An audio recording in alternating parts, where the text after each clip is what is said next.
हमने पढ़ा अजमेर के चौहान हमने कंप्लीट कर लिए थे, है ना। और आज हम रणथंभौर के चौहानों की बात करेंगे। हम रणथंभौर के चौहानों की हमने कल थोड़ी सी बात की थी कि रणथंभौर के चौहान की जो स्थापना की थी वो किसने की थी। पृथ्वीराज चौहान थर्ड के पुत्र किसने की थी, गोविंदराज चौहान ने की थी। कब, 1194 ईस्वी में कुतुबुद्दीन ऐबक की सहायता से। तो शुरू करते हैं रणथंभौर के चौहानों को, ठीक है। तो अब हम सीधी बात करते हैं किसकी, रणथंभौर की। रणथंभौर की अगर हम सीधी सी बात सीधी कहें किसकी, हम बात करते हैं इसकी किसकी, स्थापना की बात करें, किसकी स्थापना। तो इसकी जो स्थापना हुई थी वो कब हुई थी, 1194 ईस्वी में। किसने की थी इसकी स्थापना, गोविंदराज चौहान के द्वारा की गई थी। किसके द्वारा, गोविंदराज चौहान के द्वारा क्या की गई थी, इसकी क्या की गई थी, स्थापना की गई। किसकी स्थापना की गई, रणथंभौर के चौहान है उसकी स्थापना की गई थी 1194 ईस्वी में गोविंदराज चौहान के द्वारा, ठीक है। और हमने स्थापना कर ली, है ना। तो अब हम सीधे हम बात करते हैं जिसमें से क्वेश्चन आते हैं उसकी बात करते हैं हम सीधे किसकी, जो रणथंभौर का सबसे जो प्रतापी शासक है हम उसकी बात करते हैं सीधे। जो रणथंभौर का सबसे प्रतापी शासक है वो है कौन, हम्मीर देव। कौन है, हम्मीर देव। क्या है, रणथंभौर का सबसे क्या है, प्रतापी शासक है। अगर आपसे इसका शासनकाल पूछा जाए तो इसका शासनकाल है कितना, 1282 ईस्वी से 1301 ईस्वी तक क्या होता है, इसका शासनकाल होता है, ठीक है। अब इसके शासनकाल की हमने बात कर ली। ये क्या था, ये क्या है, रणथंभौर का सबसे क्या है, रणथंभौर का सबसे क्या है, प्रतापी क्या है, शासक है। कहाँ का, रणथंभौर का। कहाँ का सबसे प्रतापी शासक है, रणथंभौर का सबसे प्रतापी शासक है, ठीक है। अब हम इसकी पिता की अगर बात करें, हम इसके क्या, पिता कौन है, इसके पिता की अगर बात करें, पिता हैं कौन है, पिता हैं जैत्र सिंह। इसके क्या हैं, जैत्र सिंह इसके पिता हैं। अगर हम इसकी क्या करें, माता की बात करें, कौन, माता कौन है, इसकी माता है हीरा देवी क्या है, इसकी क्या है, माता है। अब क्या करता है हम्मीर देव, क्या करता है अपने पिता जैत्र सिंह की याद में, इसका शासनकाल होता है 32 वर्ष। क्या होता है, 32 वर्ष का क्या होता है, जैत्र सिंह का शासनकाल। और इस शासनकाल की याद में क्या करवाता है कि ये अपने पिता जैत्र सिंह के शासनकाल 32 वर्ष के शासनकाल की याद में क्या बनाता है, 32 खंभों की क्या बनाता है, 32 खंभों की बनाता है क्या, छतरी। 32 खंभों की छतरी बनाता है। और इस 32 खंभों की छतरी को कहा जाता है, इसे कहा जाता है न्याय की छतरी। क्या कहा जाता है, न्याय की छतरी कहा जाता है। इस 32 खंभों की छतरी को क्या कहा जाता है, न्याय की छतरी कहा जाता है। अगर आपसे पूछा जाए कि हम्मीर देव है इसका गुरु कौन है, अगर आपसे पूछा जाए कि हम्मीर देव का गुरु कौन है, तो इसका जो गुरु है वो है कौन है, राघव देव। कौन है, राघव देव। क्या है, इसका गुरु है कौन, राघव देव। अगर आपसे पूछा जाए कि इसका दरबारी कवि कौन है, दरबारी कवि कौन है, दरबारी कवि आपसे पूछा जाए तो इसका जो दरबारी कवि है वो कौन है, बीजादित्य है। कौन है, बीजादित्य। इसका क्या है, बीजादित्य है जो इसका क्या है, दरबारी कवि है। कौन, बीजादित्य इसका क्या है, दरबारी कवि है। अगर आपसे हम्मीर देव की पुस्तक का नाम पूछा जाए, क्या पूछा जाए, पुस्तक का नाम पूछा जाए तो पुस्तक का नाम क्या है, श्रृंगार हार। क्या है, श्रृंगार क्या है, हार। श्रृंगार हार क्या है, इसकी पुस्तक का नाम है। इसकी पुस्तक का नाम हो गया क्या, श्रृंगार हार। अगर आपसे पूछा जाए कि हम्मीर देव कौन सा यज्ञ करता है, तो हम्मीर देव यज्ञ करता है एक, कौन सा यज्ञ करता है, हम्मीर देव का यज्ञ का नाम होता है कोटिजन्य यज्ञ। कौन सा यज्ञ नाम होता है, कोटिजन्य यज्ञ करता है हम्मीर देव। और इसका जो कोटिजन्य यज्ञ होता है इसका पुरोहित होता है कौन, पुरोहित होता है, पुरोहित का नाम होता है विश्वरूपम। क्या होता है, विश्वरूपम। पुरोहित का नाम क्या होता है, विश्वरूपम होता है, ठीक है। अगर आपसे पूछा जाए कि जो हम्मीर देव होता है इसने कितने युद्ध किए, तो इस हम्मीर देव ने कितने युद्ध किए, 17 युद्ध किए। कितने युद्ध किए, 17 युद्ध किए। जो 17 युद्धों में से हम्बीर देव है ना, सिर्फ एक युद्ध में क्या हुआ था, 17 युद्ध किए है ना, और 17 युद्ध तो किए और एक युद्ध में क्या हुआ, हारा था, एक युद्ध में हारा था है ना। और क्या हुआ, 16 युद्धों में क्या हुआ था, विजय हुआ था। 16 युद्धों में क्या हुआ था, विजयी हुआ था।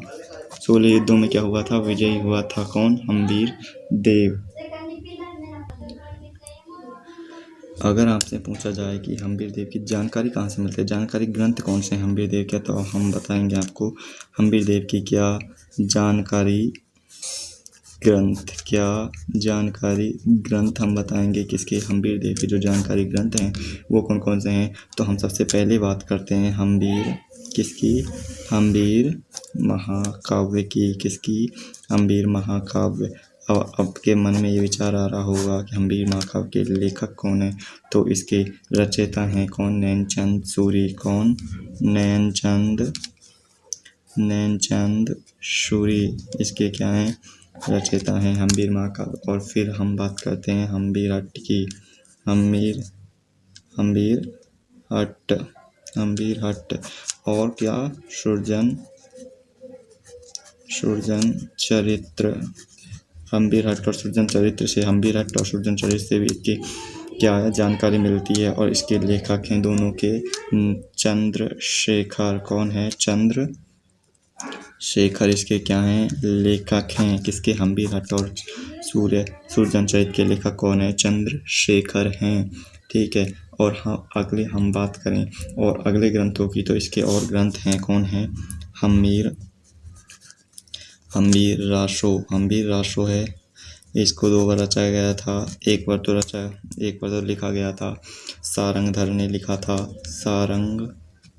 किसने लिखा था, सारंगधर ने लिखा था। कब लिखा था, 13वीं शताब्दी में। कब लिखा था, 13वीं शताब्दी में लिखा था।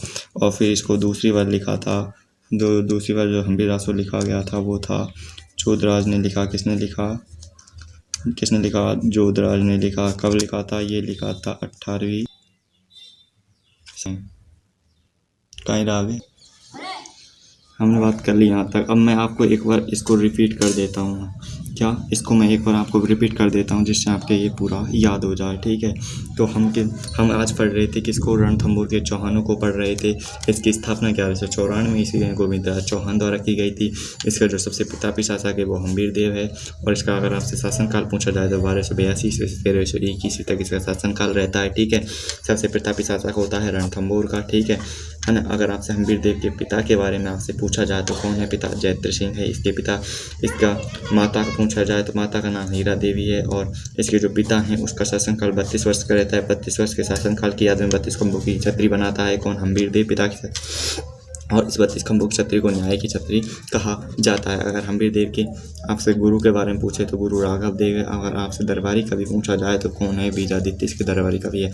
अगर हम्बीर देव की पुस्तक का नाम पूछा जाए तो पुस्तक श्रृंगार हार है। और अगर आपसे पूछा जाए कि हम्बीर देव ने कौन सा यज्ञ करवाया तो यज्ञ करवाया था कोटिजन्य यज्ञ करवाया था। अगर आपसे इसके पुरोहित के बारे में पूछा जाए तो पुरोहित है इसका विश्व रूपम इसका क्या है, पुरोहित है। अगर आपसे इतने युद्ध करे थे हम्बीर देव ने पूछा जाए तो 17 युद्ध किए थे, एक युद्ध हारा था और 16 युद्धों को क्या किया था, विजयी किया था। अगर आपसे इसकी जानकारी ग्रंथ को पूछा जाए तो इसके जानकारी ग्रंथ हैं हम्बीर महाकाव्य है ना। इसके लेखक नैनचंद सूरी, हम्बीर हट्ट और सृजन चरित्र इसके लेखक चंद्रशेखर हैं।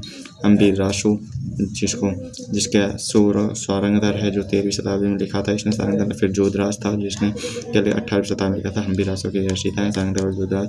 सारंगधर में 13वीं शताब्दी में, जोधराज ने 18वीं शताब्दी में लिखा। ठीक है। आगे की हम बात करते हैं। तो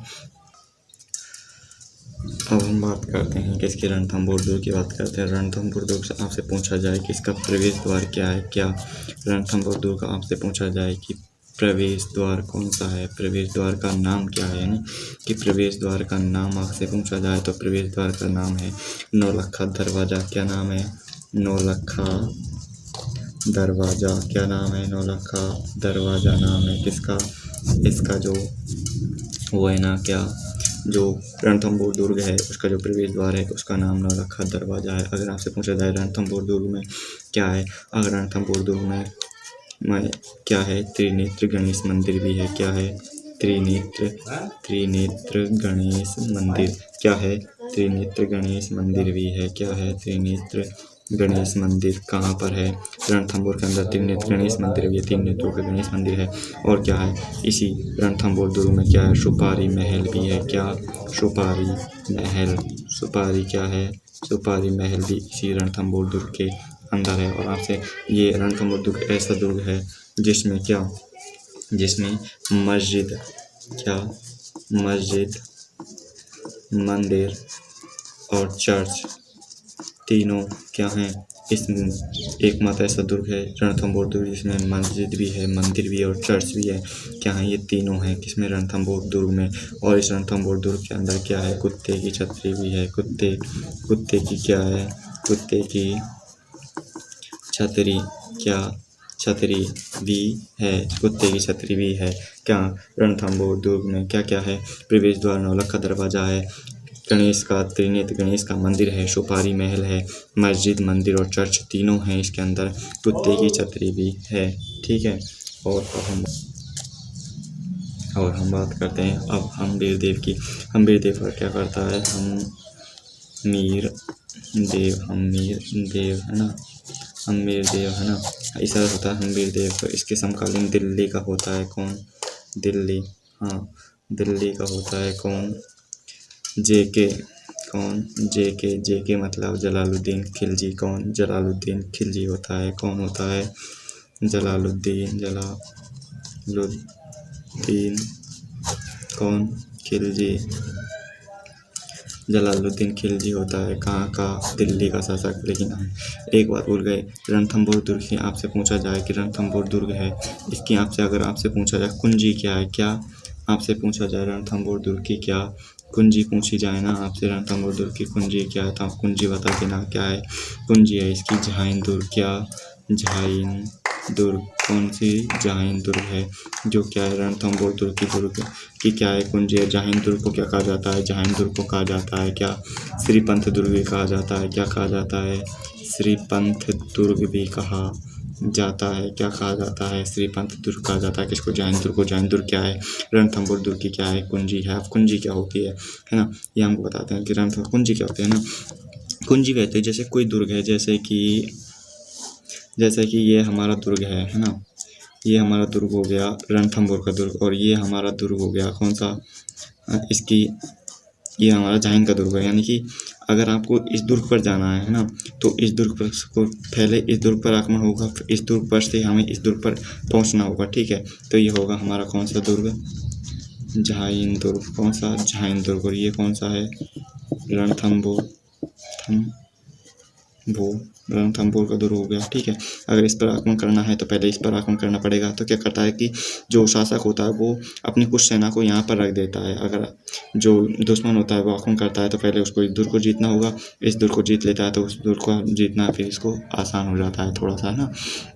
तो ये क्या करता है, अलाउद्दीन खिलजी है ना, हम्बीर देव पर आक्रमण करता है। हम्बीर देव पर क्या करता है, हम्बीर देव पर करता है क्या, आक्रमण करता है। ये कब करता है, 1291 ईस्वी में, 1291 आक्रमण करता है।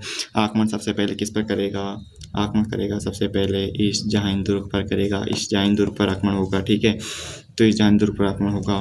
तो इधर हम्बीर देव का सेनापति होता है कौन, हम्बीर देव तो एक यज्ञ में व्यस्त होता है जिसका नाम मैंने आपको बता दिया, कौन सा, कोटिजन यज्ञ में व्यस्त होता है।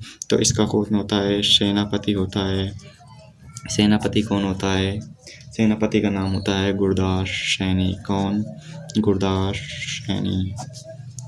सैनी होता है, जो इसका क्या होता है, हम्बीर देव का सेनापति होता है। और ये वीरता से युद्ध लड़ता है और लड़ते हुए क्या हो जाता है, मर जाता है। तो आपसे 1291 में जलालुद्दीन खिलजी और हम्बीर देव का जो युद्ध हुआ था उसमें हम्बीर देव का सेनापति कौन था, गुरदास सैनी था। वो युद्ध में लड़ जाता है, लेकिन इस युद्ध में जो विजय होती है वो किसकी होती है, हम्बीर देव की ही विजय होती है। और हार किसकी हो जाती है, जलालुद्दीन खिलजी की क्या हो जाती है, हार हो जाती है। फिर क्या करता होता है, इसकी जलालुद्दीन खिलजी की हार हो जाती है, लेकिन जलालुद्दीन खिलजी चला जाता है ना, जलालुद्दीन खिलजी दिल्ली आ जाता है। लेकिन फिर क्या करता है, जलालुद्दीन खिलजी फिर दोबारा से 1200 क्या करता है, 92 ईस्वी में, 1292 में फिर दोबारा से आक्रमण करता है किस पर, हम्बीर देव पर आक्रमण करता है। हम्बीर देव पर क्या करता है, आक्रमण करता है। आक्रमण करता है। किस पर? हम्बीर देव पर आक्रमण करता है। हम्बीर देव पर आक्रमण करता है, लेकिन क्या होता है ये इस बार भी क्या हो जाता है? पराजित हो जाता है। कौन? जलालुद्दीन खिलजी। दोनों बार हार जाता है। कौन? जलालुद्दीन खिलजी। अगर आपसे पूछा जाए कि जलालुद्दीन खिलजी हम्बीर देव के ऊपर कितनी बार आक्रमण करता है, तो कितनी बार आक्रमण करता है? 2 बार क्या करता है? 2 बार आक्रमण करता है। क्या करता है? 2 बार आक्रमण करता है, लेकिन क्या होता है? दोनों बार क्या हो जाता है? हार जाता है। दोनों बार हार जाता है। कौन? जलालुद्दीन खिलजी आक्रमण करता है और दोनों बार हार जाता है। अब क्या होता है? हार तो गया है ना, फिर क्या होता है? इसका जलालुद्दीन खिलजी है क्या? कौन होता है? जलालुद्दीन खिलजी। कौन? जलालुद्दीन जो खिलजी है ना, जलालुद्दीन कौन? खिलजी। जलालुद्दीन खिलजी खिलजी हार जाता है। जब आपने ये सुना होगा कि जब लोमड़ी के अंगूर हाथ नहीं आते तो वो क्या बताती है? इसको खट्टा बताती है ना। मतलब उसी प्रकार क्या करता है ये जलालुद्दीन खिलजी होता है, वो क्या करता है कि जब ये जो रणथंभौर का दुर्ग है ना, जब इस पर विजय प्राप्त नहीं कर पाता है तो क्या कहता है? इसका एक सेनापति होता है, क्या नाम है उसका? अहमद चप। अहमद चप नाम का क्या होता है? इसका क्या होता है? सेनापति होता है। सेनापति होता है। अहमद चप नाम का क्या होता है? सेनापति होता है। अहमद चप नाम सेनापति से क्या कहता है कि मैं, कौन कहता है? जलालुद्दीन खिलजी कहता है कि मैं ऐसे 10 दुर्गों को मुसलमान के बाल के बराबर नहीं समझा। मैं ऐसे 10 दुर्गों को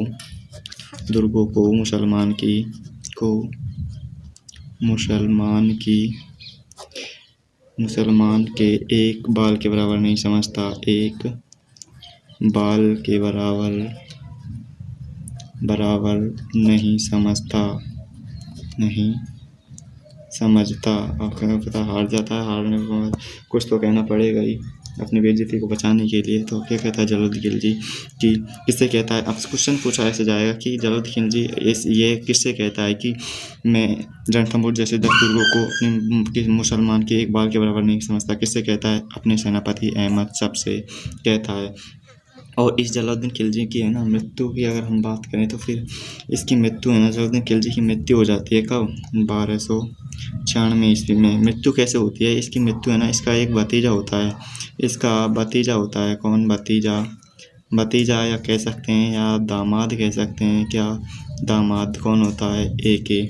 इसका भतीजा या दामाद होता है कौन? AK, यानी कि अलाउद्दीन खिलजी क्या कर देता है? इसकी हत्या कर देता है। किसकी? जलालुद्दीन खिलजी की हत्या कर देता है। 1296 ईस्वी में कर देता है। भतीजा कह सकते हैं या दामाद कह सकते हैं। कौन था? AK अलाउद्दीन खिलजी था जो इसकी हत्या कर देता है और दिल्ली का क्या बन जाता है? शासक बन जाता है। इसके बाद हम हम्बीर देव और अलाउद्दीन खिलजी के बारे में आगे चर्चा करेंगे कल जरूर।